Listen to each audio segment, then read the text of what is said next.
Welcome to Butterflies of Wisdom, everyone. Not only do you have me this afternoon, you have Mr. Dallas Mitchell. So without further ado, I'm going to let Dallas take it away. Hi, thanks for having me here today.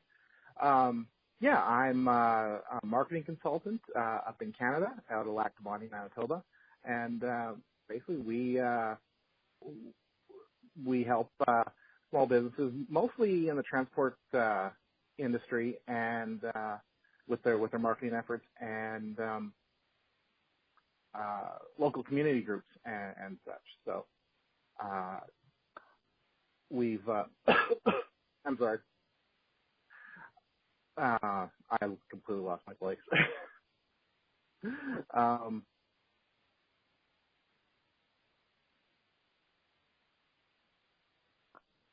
So you basically help marketing small business, basically in the marketing industry.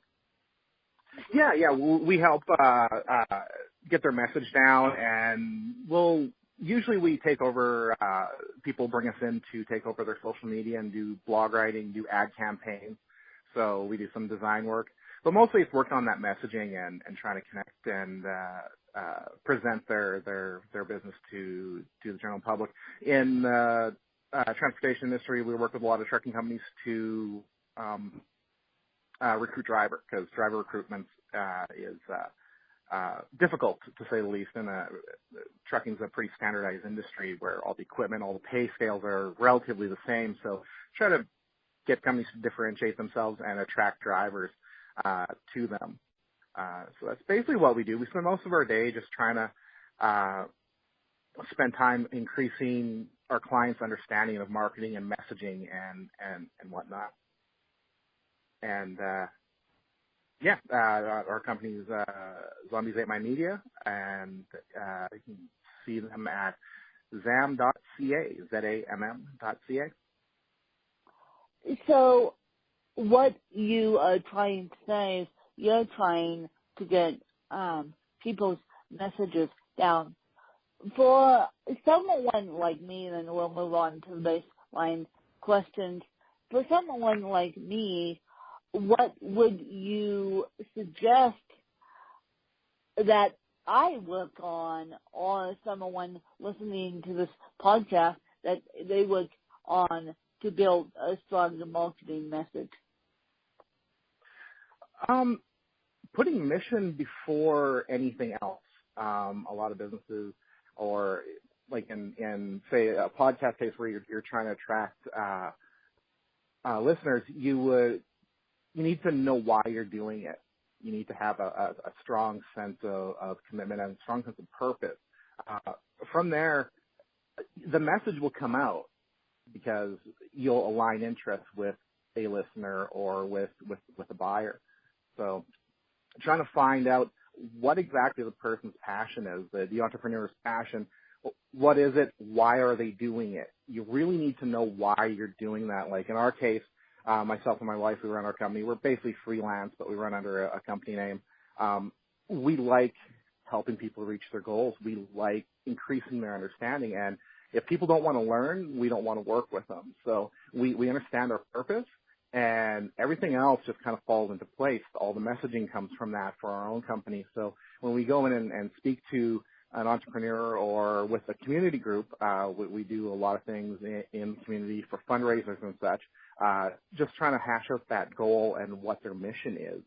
And once you can get that mission, that purpose, a lot of things become a lot more clear, because with the communication and with trying to convince people to take an action, to either care about a cause or to buy a product or work with you to purchase your service. It's a little, you don't know how to go about connecting with them. You can't just speak at them and throw some messaging out.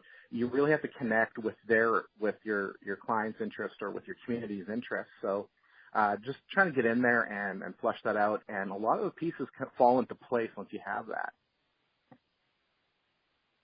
So you're saying to work on your passion before you work on your message, because they will come together eventually. Exactly. They'll not only come together, but it'll be a lot more authentic. To get people to do something, to care about your cause if you're a community group, or to care about your community if we work with tourism groups, you need to create a trust.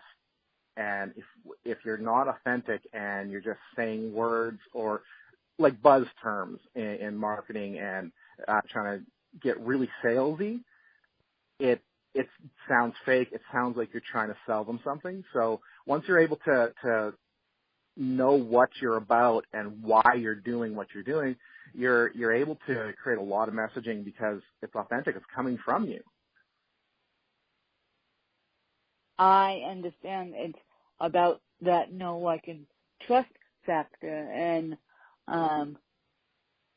I guess, I shouldn't say I guess, I know I've been authentic all the time with this podcast because I have now reached 55,000 downloads of all time and still trying to work on the per episode number, but 55,000 downloads is pretty good.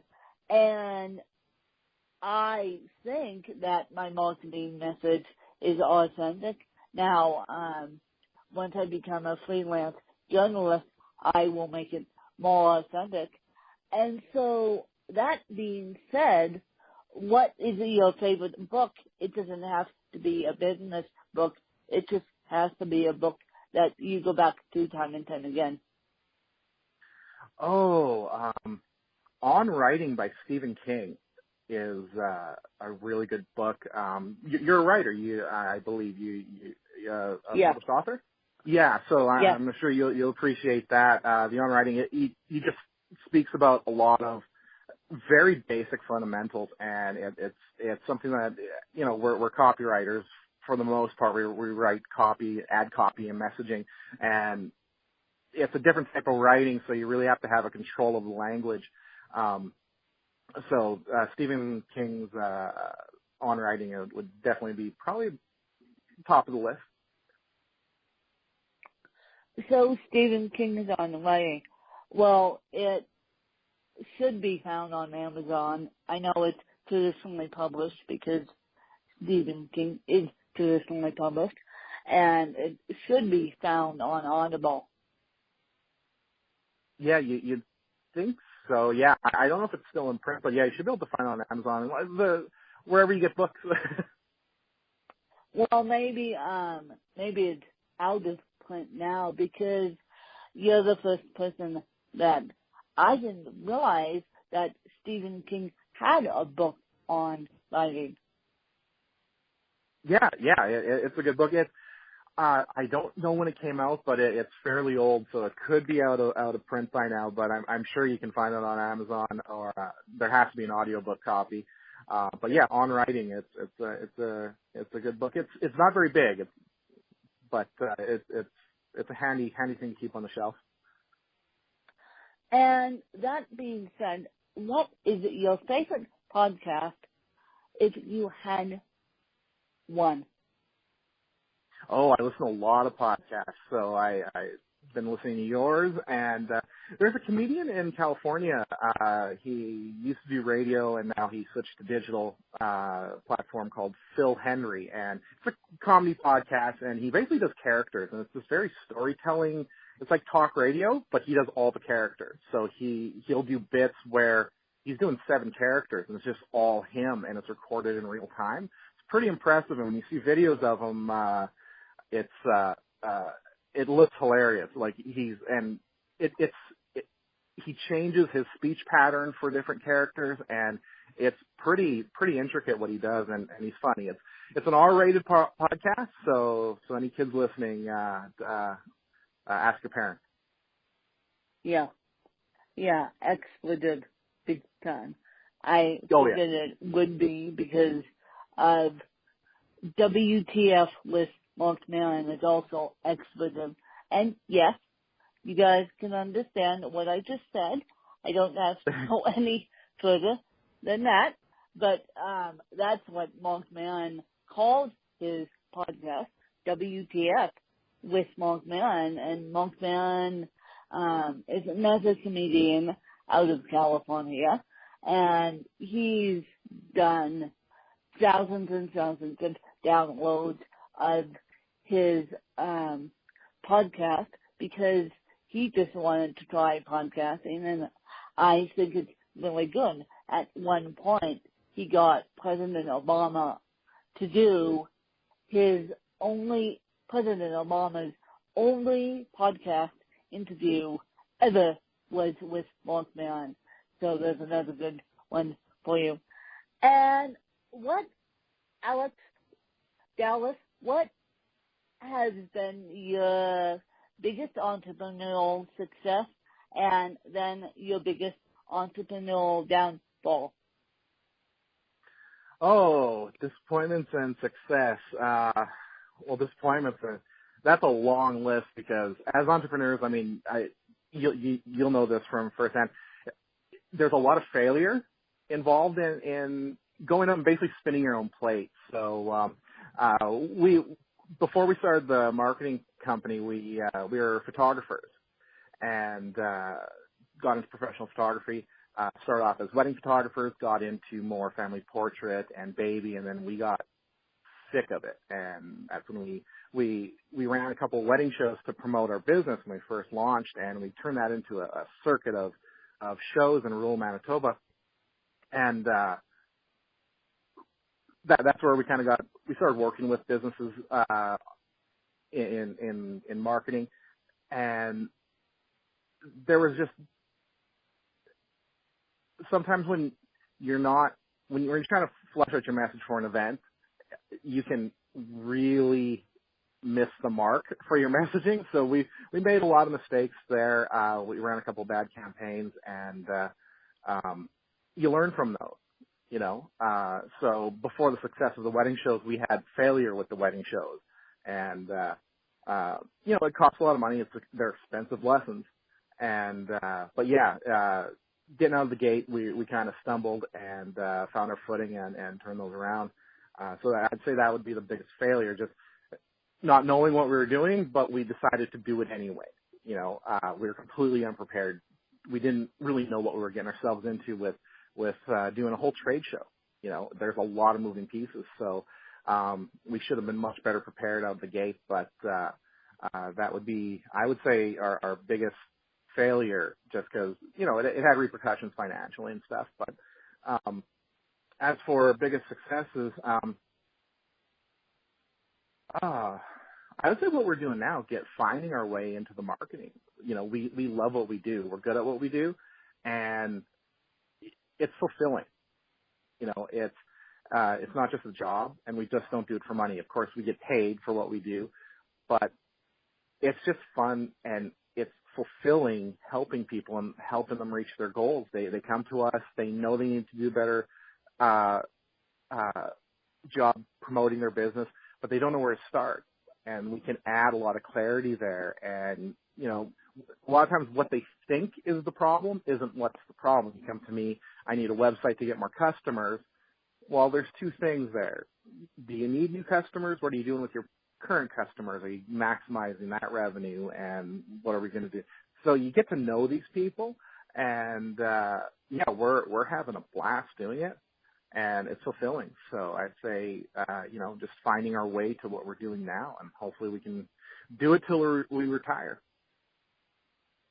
And I have a question for you. How would you help the disabled? Oh, I don't have any experience with any type of disability or people around me or close to me with any disabilities. I would just listen. You know, people will tell you what they need, disabled or not. You know, so seeing that as I don't know anything about it, I would ask. You know, try to increase my understanding. You know, it's part of personal growth is, you know, you don't know something, you ask. People will tell you what they need. So that'd be the biggest way that I could help, would be just to listen. Just to listen.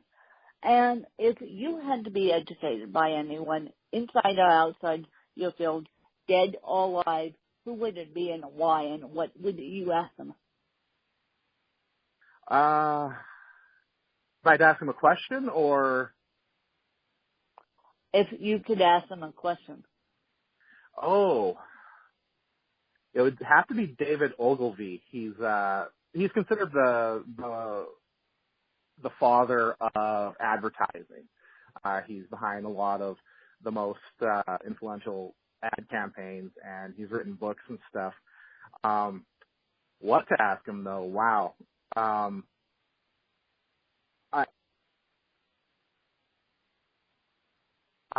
not sure. There's so many questions. Just how do you, like, his process when he, beyond stats and stuff, when you're doing advertising, it's a very creative field. Your words, your images, the ideas that you're presenting. Every campaign starts with a blank piece of paper and a pen.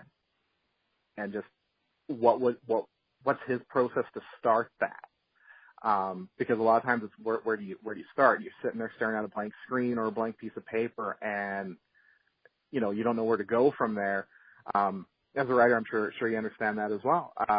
So it would just be any tips or tricks that he would have to get that process started. And so where can people find you? And of course, we'll have all of David's information in the show notes, you guys.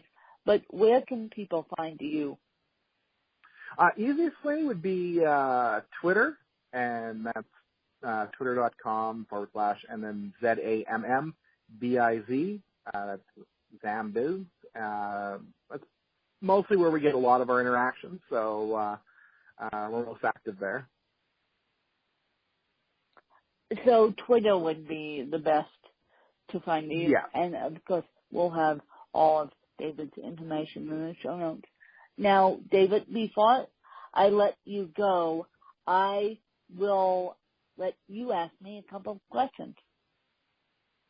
How did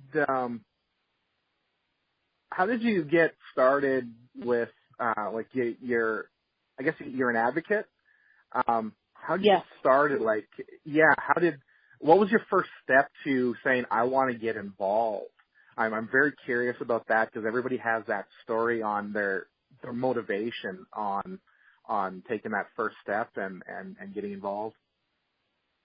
Well, Dallas, I actually wrote a book when I was 23 years old. I actually had two stop and smell the roses moments in my life, and I'm still trying to recover from two of them. One is 6 years ago, the other one ago 11 years ago, and the first one was scoliosis surgery went horribly wrong. The second one was losing my mom to viral meningitis, and we lost her due to doctor's neglect and hospital malpractice and all that good stuff. And that I still admit in my book, I Come a Win, which couldn't be found on Amazon. So that's why I started all this. That's why I started beating to a different drum. That's why I started the advocacy work I do, because I just want to help. I just want to help. And someone asked me this morning, they asked me, what makes you smile every day? What makes you want to get up and do it all over again? And I said, bridging the gap between the able-bodied and the disabled. Though that's my true answer, and that's my why behind it. Excellent.